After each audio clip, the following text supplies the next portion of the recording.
Assalamualaikum warahmatullahi wabarakatuh. Izin Bu, nama Arnando Sabto Saputra, NRP 191023, Prodi Manajemen Transportasi Laut. Video ini guna memenuhi tugas untuk pengaturan kapal di dermaga. Pengertian dermaga, yaitu merupakan bangunan yang dirancang khusus pada suatu pelabuhan yang digunakan atau tempat kapal untuk ditambatkan atau melakukan kegiatan bongkar muat, barang dan penumpang kapal. 1. Tipe-tipe dermaga di Indonesia. Di Indonesia terbagi 3 dermaga yang bisa Anda temukan. Adapun tipe-tipe tersebut diantaranya adalah 1. Dermaga Dolphin, 2. Dermaga Koiwal, 3. Dermaga Apung. 1. Adapun pengertian dermaga Dolphin. Dermaga Dolphin adalah dermaga yang digunakan sebagai tempat sandar kapal berupa dolphin yang berada di atas satu tiang pancang. 2. Dermaga Kuangwal. Dermaga ini didirikan dengan struktur yang sejajar dengan pantai berupa tembok yang terdiri atas pantai dengan konstruksi kalson, beton atau sket peli baja. 3. Dermaga Apung, yaitu tempat untuk menambat kapal pada suatu danton yang mengapung di atas air. Jenis-jenis dermaga sesuai fungsi. 1. Dermaga barang umum, yaitu berfungsi untuk bongkar muat barang umum atau general kargo ke kapal. 2. Dermaga peti kemas, yaitu digunakan untuk bongkar muat peti kemas dan dilakukan menggunakan kren darat atau kren kapal. 3. Dermaga khusus, yaitu berfungsi untuk mengangkut benda-benda khusus seperti minyak dan produk terutamanya. 4. Dermaga curah, yaitu berfungsi untuk bongkar muat barang-barang curah dan dilakukan menggunakan grab. 5. Dermaga marina, dermaga yang digunakan untuk kapal penumpang seperti feri, pesiar atau speedboat. 6. Dermaga kapal ikan, dermaga yang digunakan untuk menampung kapal-kapal dengan muatan ikan. Fasilitas yang ada di dermaga: 1. Vendor, 2. Fasilitas alat bongkar muat, 3. Gudang, 4. Lapangan penumpukan, 5. Jalan. Fasilitas bongkar muat di dermaga: 1. Multi-purpose country crane, 2. Electrical grab, 3. Hopper, 4. Container speeder, 5. RTG crane, 6. Forklift, 7. Well loader, 8. Excavator, 5. Gear. Fasilitas gudang di dermaga: 1. Gudang umum yang dapat digunakan untuk menyimpan barang-barang jenis muatan umum di kapal. 2. Gudang khusus merupakan bangunan yang digunakan untuk menyimpan jenis barang khusus seperti barang-barang berbahaya, barang-barang yang mudah terbakar, dan barang-barang yang harus dalam suhu tertentu. 3. Gudang CVS merupakan gudang yang digunakan untuk melaksanakan proses stripping dan stripping dari barang-barang yang berasal dari peti kemas. Memahami pengelolaan pelabuhan. Model Klasser pengelolaan pelabuhan dibagi menjadi 3, yaitu 1. Metode landlord port, yaitu suatu sistem pengelolaan pelabuhan di mana pengelolaan pelabuhan hanya menguasai dan memiliki infrastruktur seperti 1. Alur pelayaran, 2. Kolam pelabuhan, 3. Dermaga. Sedangkan infrastruktur seperti gudang, fasilitas penumpukan, bangunan, dan jalan lingkungan, demikian juga demi keamanan dan ketertiban umum dalam area pelabuhan juga menjadi tanggung jawab pengelolaan pelabuhan. 2. Toll port, yaitu sistem pengelolaan pelabuhan di mana semua infrastruktur maupun pelabuhan dan peralatan bongkar muat dimiliki oleh pengelolaan pelabuhan untuk disewakan kepada pihak swasta. Sedangkan kegiatan operasional bongkar muat kapal diselenggarakan oleh pihak swasta baik secara stevedoring company maupun sebagai pelayanan atau agen pelayaran. 3. Operating port, yaitu sistem pengelolaan pelabuhan di mana semua fasilitas pelabuhan serta peralatan bongkar muat dan semua kegiatan operasional dimiliki dan diselenggarakan oleh pengelolaan pelabuhan sendiri. Adapun pengertian dan otoritas pelabuhan, yaitu lembaga pemerintah di pelabuhan sebagai otoritas yang melaksanakan fungsi pengaturan, pengendalian dan pengawasan kegiatan-kegiatan pelabuhan yang diusahakan secara komersial. Alur pelayaran adalah perairan yang dari segi kedalaman, lebar, dan bebas hambalan pelayaran lainnya dianggap aman dan selamat untuk dilayari. Pengelolaan pelabuhan di Indonesia. 1. Dermaga lahir Undang-Undang 17 Tahun 2008, pengelolaan pelabuhan dilaksanakan oleh Badan Usaha Pelabuhan. 2. Hingga saat ini, Flame Pelindo adalah pelabuhan perusahaan lainnya yang sudah memiliki status sebagai BUP. 3. Sedangkan untuk menyelesaikan fungsi regulator, pemerintah membentuk otoritas pelabuhan yang dalam dunia maritim disebut dengan Port Authority. 4. Untuk pelabuhan yang belum komersial, peran operator dilaksanakan oleh pelaksanaan teknis dan regulator pelaksanaan oleh unit penyelenggara pelabuhan. Kegiatan utama Pelindo. Kegiatan utama Pelindo. 1. Stroke dan Washing. 2. Marine Service. 3. Clean Water. 4. Shipyard. Dan 5. Electrical Installation. Bidang usaha yang dikelola oleh Pelindo yaitu perusahaan yang mempromosikan kegiatan utamanya di bidang penyelenggaraan dan pengasuhan jasa kepelabuhanan, serta optimalisasi pemanfaatan sumber daya yang dimiliki perusahaan untuk menghasilkan uang atau jasa yang bermutu tinggi, berdaya saing, kuat, dan mendapatkan keuntungan. Adapun kegiatan usaha Pelindo 1 mencakup 1. Penyediaan jasa pelayanan kolam dan perairan untuk lalu lintas dan tempat-tempat pelabuhan kapal. 2. Penyelesaian jasa yang berhubungan dengan pemanduan kapal. 3. Penyediaan dan pelayanan unit air minum dan limbah. 4. Penyediaan atau pelayanan kegiatan konsolidasi dan industri besi barang termasuk hewan. 5. Penyediaan dan pelayanan jasa pengisian bahan bakar menyimak untuk kapal dan kendaraan di pelabuhan produk atau jasa Pelindo. 1. Penyediaan pelayanan jasa dermaga untuk bertambat. 2. Bongkar muat barang. 3. Untuk terminal peti kemas curah. 4. Untuk penyediaan pelayanan pengisian bahan bakar. 5. Penyediaan pelayanan jasa penundaan kapal. Pelindo 2. Wilayah kerja usaha PT Pelindo Indonesia 2 meliputi Banten, Bengkulu, Cirebon, Jambi, Palembang, Pangkal Balam, Panjang, Pontianak, Sunda Kelapa, Tanjung Pandan, Tanjung Priok, dan Teluk Bayur. Pelindo 3 sebagai BUMN operator terminal pelabuhan Pelindo 3 mengelola 43 pelabuhan yang menjadi 4 regional, yakni Regional Jatim, Jateng Regional, Kalimantan Regional Banyuwangi, dan Bali Nusa Tenggara.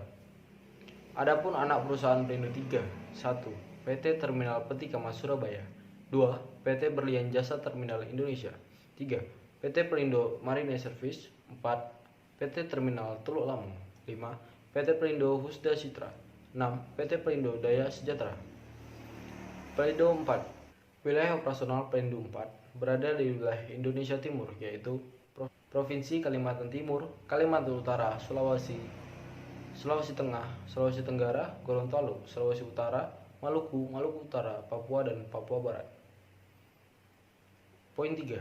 Pengertian pelabuhan, peran dan fungsinya. Pengertian pelabuhan menurut Undang-Undang Nomor 17 Tahun 2008 tentang pelayaran batas tertentu sebagai tempat kegiatan pemerintah dan kegiatan pengusahaan yang dipergunakan sebagai tempat kapal bersandar, naik turun penumpang, bongkar muat barang. Daftar pelabuhan di Indonesia. 1. Pelabuhan di Pulau Jawa. 2. Pelabuhan di Pulau Sumatera. 3. Pelabuhan di Kalimantan. 4. Pelabuhan di Sulawesi. 5. Pelabuhan di Bali. 6. Pelabuhan di NTB. 7. Pelabuhan di NTT. 8. Pelabuhan di Maluku Utara. 9. Pelabuhan di Maluku. 10. Pelabuhan di Papua. Dan 11. Pelabuhan di Papua Barat. Jenis pelabuhan pada umumnya adalah pelabuhan yang diselenggarakan untuk kepentingan pelayanan masyarakat umum. 2. Pelabuhan khusus adalah kegiatan yang dikelola untuk kepentingan sendiri guna menumpang pengelolaan pelabuhan pemerintah kabupaten atau kota. Peran pelabuhan. 1. Simpul dalam jaringan transportasi sesuai dengan hierarkinya. 2. Pintu gerbang kegiatan perekonomian daerah nasional dan internasional. 3. Tempat kegiatan moda transportasi.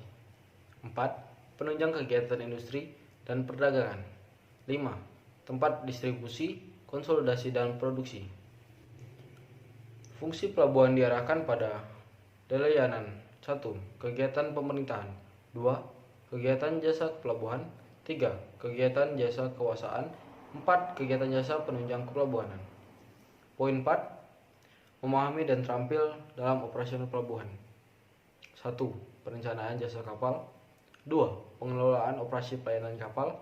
3. Pelayanan terhadap jasa barang. 4. Macam-macam pelayanan jasa barang. Jasa kepelabuhanan yaitu pelayanan jasa kepelabuhanan merupakan suatu pungutan atas setiap pelayanan yang diberikan oleh penyelenggara pelabuhan dan BUP Badan Usaha Pelabuhan kepada pengguna jasa kepelabuhanan. Penyediaan atau pelayanan jasa terkait dengan kepelabuhanan secara umum. 1. Penyediaan fasilitas penumpang limbah. 2. Penyediaan depo peti kemas. 3. Penyediaan pergudangan. 4. Pengemasan dan pelabelan. 5. Perawatan dan perbaikan kapal. 6. Kegiatan industri tertentu. 7. Kegiatan perdagangan. 8. Jasa periklanan. 9. Pelayanan jasa alat. Jasa kepelabuhanan dibagi menjadi 3, yaitu 1. Pelayanan jasa kapal. Pelayanan jasa labuh. Jasa labuh adalah pelayanan yang diberikan bagi kepentingan kapal, yaitu lebih dihitung berdasarkan ukuran kapal dalam GT dalam satuan GT per kunjungan kapal. B. Jasa pemadaman kapal adalah kegiatan pandu dalam membantu memberikan saran informasi kepada nahkoda tentang kecelakaan perairan setempat agar navigasi pelayaran dapat dilaksanakan dengan selamat, tertib dan lancar oleh keselamatan kapal-kapal lingkungan pelabuhan. C. Jasa penundaan kapal adalah bagian dari penundaan yang meliputi kegiatan mendorong, menarik, mengandeng, mengawal dan membantu kapal yang berulah gerak di alur pelayaran. Daerah labuh. D. Jasa penembatan kapal adalah pelayanan yang diberikan bagi kegiatan kapal yang akan bertambat dari dermaga. Alur pelayaran Barat Surabaya (APBS). Penggunaan alur pelayaran dihitung dengan ketentuan 1. Untuk kapal kosong berdasarkan ukuran kapal dalam gross tonnage atau GT dengan satuan GT per sekali lewat. 2. Untuk kapal isi muatan berdasarkan ukuran kapal kolam GT kapal dalam satuan ton atau box perkunjungan. Jasa kepil atau mooring service adalah jasa yang disediakan untuk menarik, mengikat tali tamat kapal yang ke boulder yang ada di dermaga ataupun boulder yang tempatnya di atas bay. Untuk kapal yang berukuran besar, pelaksanaan kepil dibantu dengan kapal kepil untuk membantu tali ke dermaga. Instansi terkait kelancaran arus barang. 1. Operator terminal pelabuhan. 2. Agen pelayaran. 3. Perusahaan truk. 4. Pengelolaan gudang penyelenggara. 5. Perusahaan pengurusan jasa kepelabuhanan. 6. Perusahaan freight forwarder. 7. Unsur pemerintah terkait. Pelayanan terhadap jasa barang. 1. Pelayanan jasa barang umum di terminal serbaguna. 2. Pelayanan jasa peti kemas dari terminal peti kemas. 3. Pelayanan jasa curah, kitting dan terminal kering. 5. Kendaraan dari terminal kendaraan. 6. Peti kemas di terminal darat. Adapun macam-macam pelayanan jasa barang. Pelayanan barang umum di terminal serbaguna. A. Pelayanan barang umum di terminal serbaguna. 1. Dermaga. 2. State delivering. 3. Cargo daring. 4. Penumpukan. 5. Monitoring. 6. Strip point. 7. Delivery. 8. Cleaning dan 9. Pelayanan tambah. 1. Pelayanan jasa dermaga adalah pelayanan yang disediakan untuk kegiatan bongkar muat barang melalui dermaga. 2. Pelayanan jasa stevedoring adalah pekerjaan membongkar barang dari kapal ke dermaga, memuat barang dari dermaga ke dalam kapal sampai dengan tersusun dalam palka kapal dengan menggunakan derek. 3. Cargo loading adalah proses di bawahnya barang-barang muatan kapal yang sudah ada di pinggiran pelabuhan menuju ke gudang penyimpanan. 4. Penumpukan dihitung berdasarkan satuan per ton. 5. Monitoring dihitung berdasarkan satuan per ton atau per jam. 6. Stripping adalah suatu kegiatan mengeluarkan barang dari dalam peti kemas dengan menggunakan tenaga manusia. 7. Delivery dihitung berdasarkan satuan per ton. Pelayanan peti kemas di terminal peti kemas. 1. Kegiatan operasional kapal. 2. Operasional lapangan. 3. Operasi container freight station.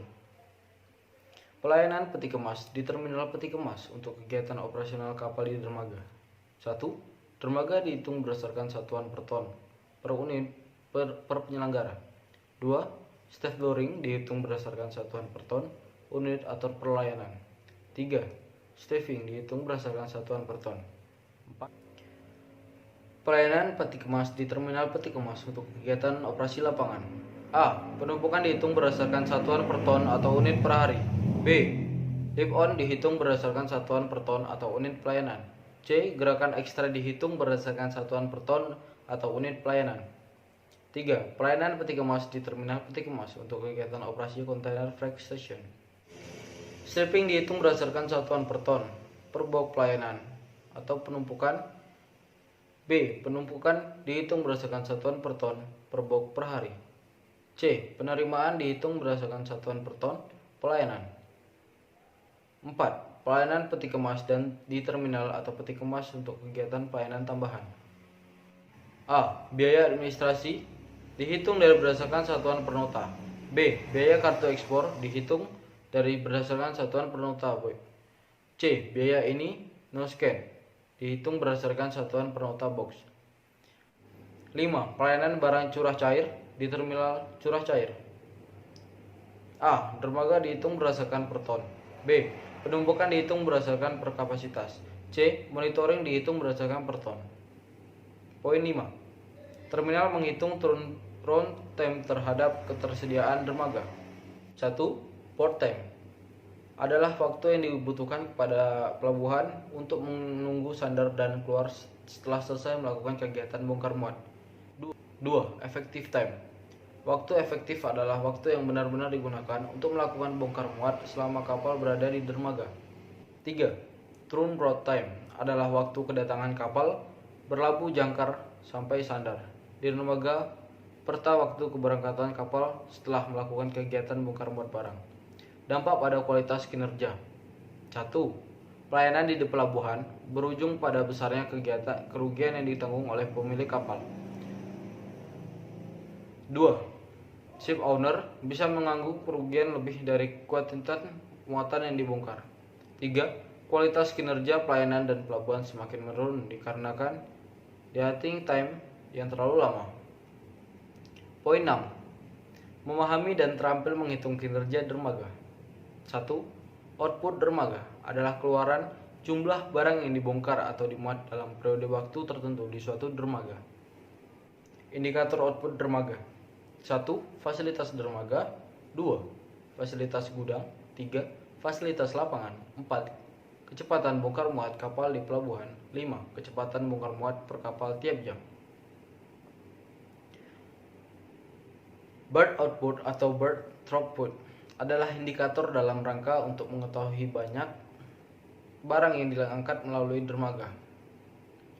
Berth throughput adalah jumlah barang yang melewati tiap meter panjang dermaga yang tersedia. 2. Ship output merupakan indikator produktivitas kapal selama melakukan kegiatan bongkar muat. Bore adalah perbandingan antara waktu penggunaan dermaga dengan waktu yang tersedia. Tingkat pemakaian dermaga adalah perbandingan antara jumlah waktu pemakaian tiap dermaga yang tersedia. Sekian video review tentang mata kuliah ini. Jika ada salah dan kurang saya mohon maaf. Wabillahi taufiq wal hidayah. Assalamualaikum warahmatullahi wabarakatuh. Selamat siang.